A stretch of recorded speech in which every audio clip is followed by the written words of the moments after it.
Hey everyone, welcome to this video. Today, I'll be packing some orders from my kpop small business. While we chat about something a bit bittersweet, I'm closing down my shop after 3 years of running it. I will be sharing my journey, lessons I've learned and things I would do differently. I've actually received so many positive comments and support, and I couldn't be more grateful. So I would like to share some of my own thoughts with you.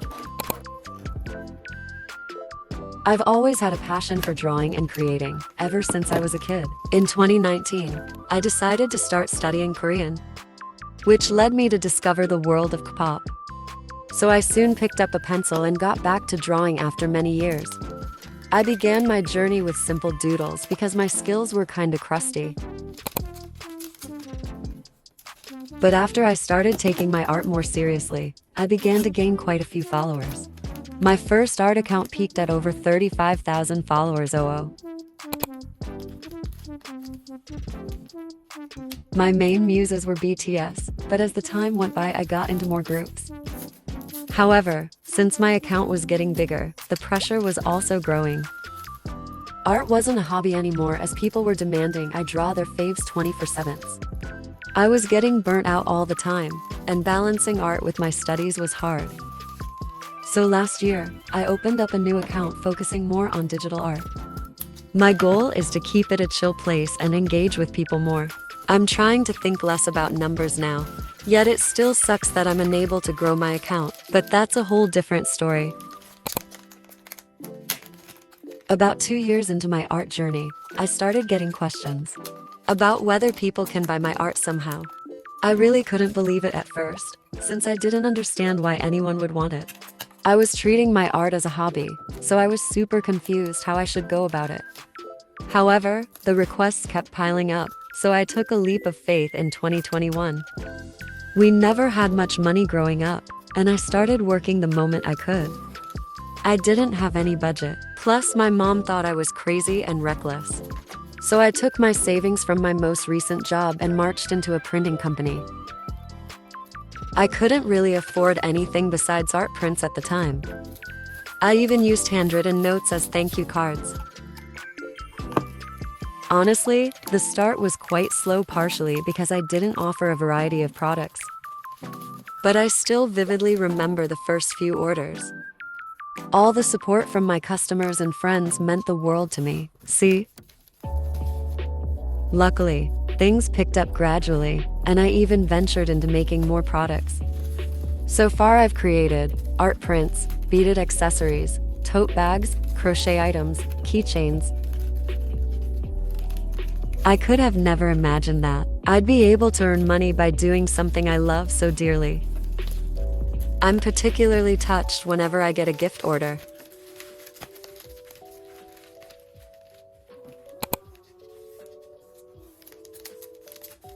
This has been a really hard decision to make, especially since I was in the middle of preparing a shop update.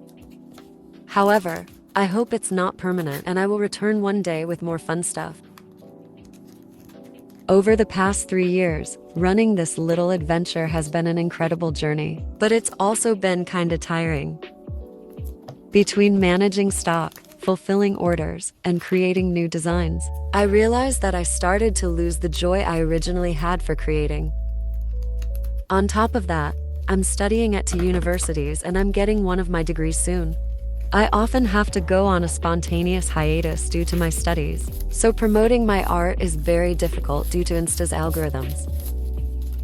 I can't keep up with social media sometimes, which is the worst for a creator. There's also the financial aspect, since running a small business is unpredictable. That's why my mom is low-key pressuring me into finding a normal job instead. Moreover, I live in a country that loves bureaucracy, and all the fees are just ungodly. I'm not sure I'll be able to get enough sales to cover all the costs and make at least some profit. As I've said before, I'm not in a place where I can take financial risks. For now, I'll keep treating art as a silly hobby and find other ways to support my family.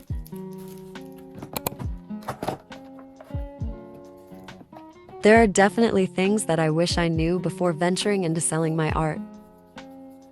And I'd love to share some of the tips I've gathered thanks to my own experience. So maybe it will help someone out in the future. Before selling your creations online, it's important to spend time engaging with your audience on social media. This way, you'll already have a customer base excited for your launch. You might think that having tons of followers is enough, but they might just be passive observers. I think you shouldn't be afraid of promoting your shop. It's also good to do some interest checks just so you don't end up with lots of stock. Overall, an active, close-knit community is definitely a priority for me in the long run. It's also one of the reasons I opened up a new account. Selling your stuff online can seem daunting and overwhelming. It also means wearing many hats, from doing customer service to marketing, product design, and packaging. It's crucial to plan ahead instead of trying to do everything all at once. You might want to have lists to keep track of things like inventory or even future ideas. But keep in mind that there's only so much planning that you can do. Shocker. You should set realistic goals and learn the rest along the way. If you tend to procrastinate, it's best to just set a hard deadline on a launch and figure out how to work towards it. It's important to balance out thinking, dreaming, and planning with action.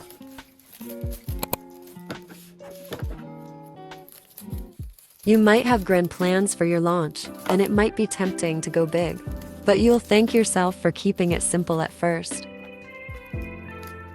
This way, you can focus on quality over quantity and not overwhelm yourself. It really takes time to learn what products sell well. I wouldn't recommend outsourcing tons of products right off the bat. Start reaching out to manufacturers when you're ready to buy things in bulk. Working with Manus is also a long process. It takes tons of research and trial and error, so it will push your launch date further too. You may see people online posting about getting hundreds upon hundreds of orders. However, it's best to keep your expectations moderate. Don't expect immediate success, and rather work towards it day by day. Just as it takes time for you to grow as a person, it also takes time to expand your shop.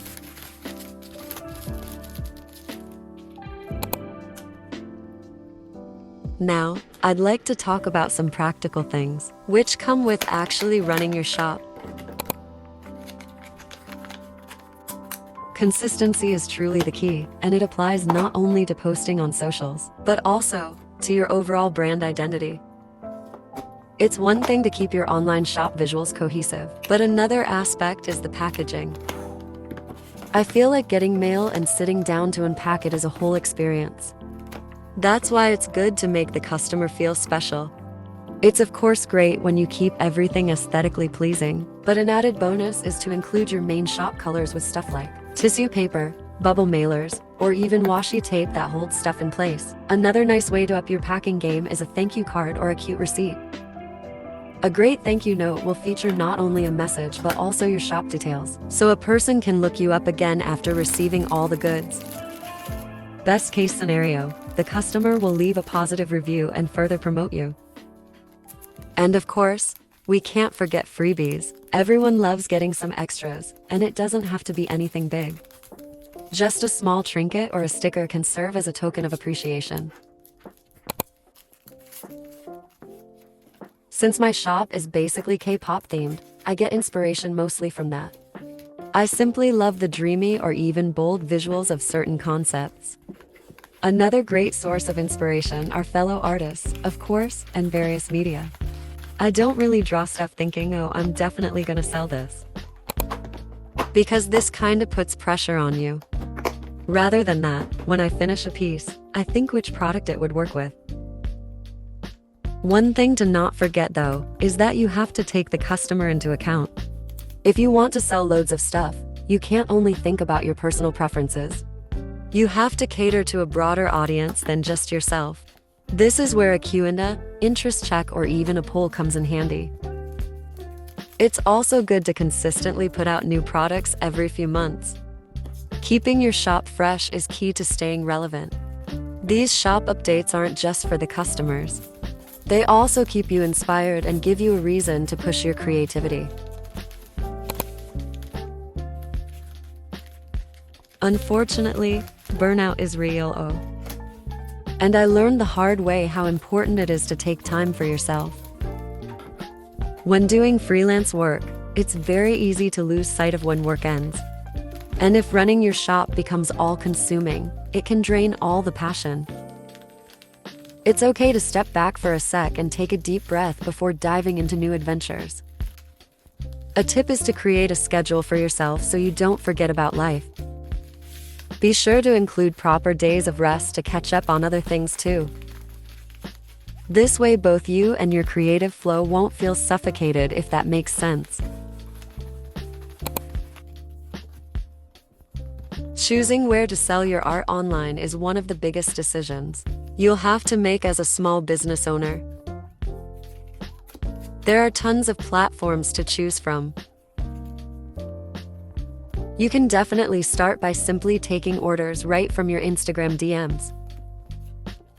But I've personally used Etsy and BigCartel the most, so I'll introduce them to you. I started out with BigCartel and their very basic free plan. Even for a noob like me, the setup is super straightforward. However, you don't get the built-in audience that a marketplace like Etsy has. This means you have to work harder to drive traffic to your shop. And here's my quick summary, if you want to pause the vid and read it.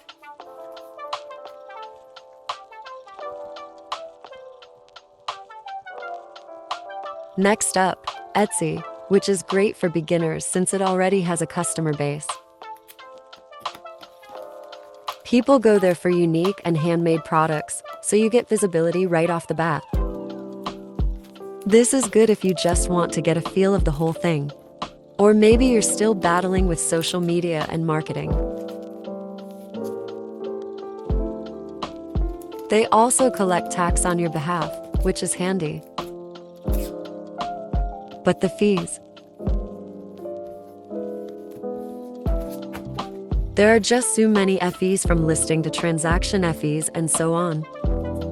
And they only keep raising them, which is not ideal for your budget. You can, of course, rack up your prices, but this will also put off your customers.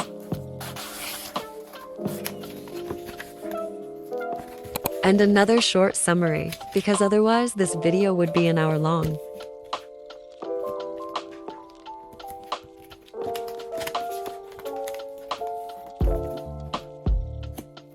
As I've said, there are definitely other platforms out there to consider.